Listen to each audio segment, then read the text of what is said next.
एक मेहनती और ईमानदार नौजवान बहुत पैसे कमाना चाहता था क्योंकि वह बहुत गरीब था और बदहाली में जी रहा था।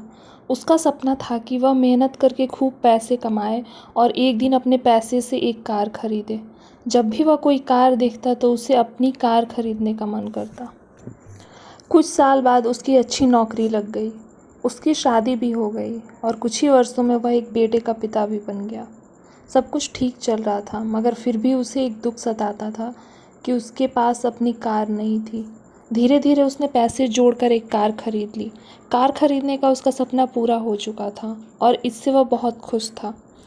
वह कार की बहुत अच्छी तरह देखभाल करता था और उससे शान से घूमता था। एक दिन रविवार को वह कार को रगड़ रगड़ कर धो रहा था, यहाँ तक कि गाड़ी के टायरों को भी चमका रहा था। उसका 5 वर्षीय बेटा भी उसके साथ था। बेटा भी पिता के आगे पीछे घूम घूम कर कार को साफ होते देख रहा था।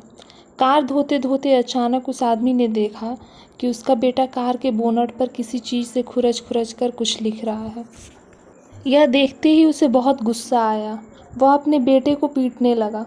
उसने उसे इतनी ज़ोर से पीटा कि बेटे के हाथ की एक उंगली ही टूट गई।